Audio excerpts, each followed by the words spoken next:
There are two narratives on what a man should do in terms of relationship with a woman. One is get married and form a family and stay with her until death do them part. And the other one is stay with them, enjoy them, realize that we are living in the Western world now. Things have changed.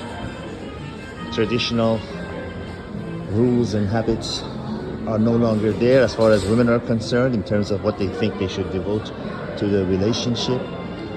And best is just to enjoy as long as the relationship maintains, and then part ways when it's not fun anymore, which is a very realistic take on today's relationships and how things really are, and a very realistic way of dealing with the situation at hand, if you will. There are those who try to fight it, they try to tough it out.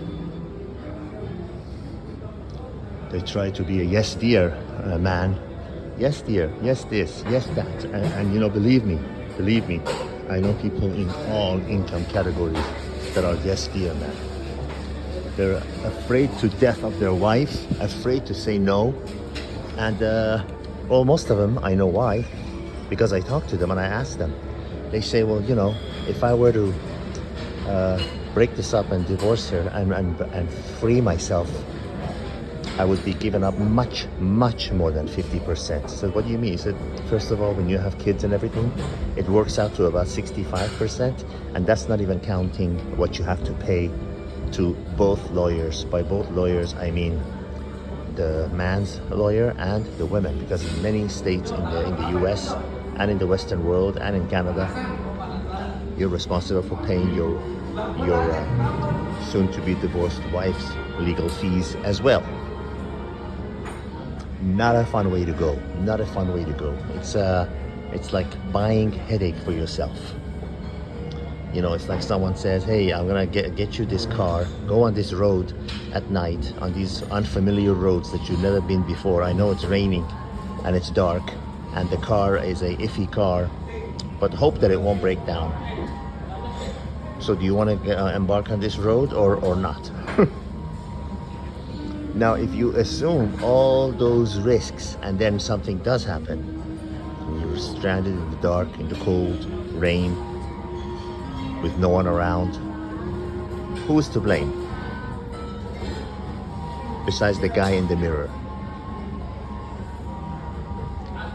So you see, no matter how the situation is, how bad things are, how good things are, no matter how you look at it, you still have a choice. You still have safety measures that you could take. You still have insurances that you could put in place. So if that disaster happens, you're free.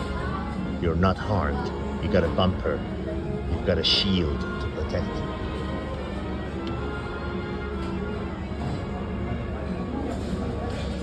Remember, you still always in life have a choice. I've seen the most horrible breakups and divorces, drawn out fights in court, very, very unpleasant experiences. And it could all have been avoided. And to be honest with you, I always blame the man more than the woman, because when it came down to it, when all was said and done, he had the choice. He had the choice. You know, his heart was in the right place. He wanted to have a family and children. That's not, you know, a man cannot be blamed for wanting those things. It's only normal. That's how the human race continues. But the sad fact is, and this is the answer to a lot of questions that I get on this, the sad fact is, reality is, there are these atrocious, evil divorce laws that are in place. Whether you and I like it, it is the case.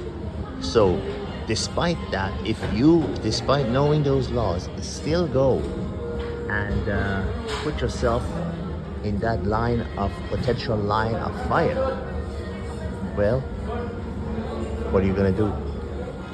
You had the choice and you assumed the risk. And this time it didn't pay off. I sure hope it does pay off for you in the right way. I sure hope you never have to experience those things. But hoping is not enough.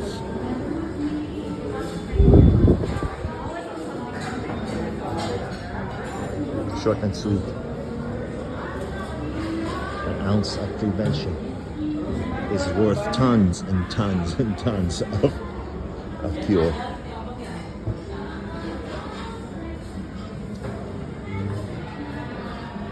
Enjoy the scenery. This is Cafe Batavia, the old name for Indonesia, in Jakarta, Indonesia. Very beautiful place. Highly recommend it if you're ever down here in Jakarta, Indonesia. All the best.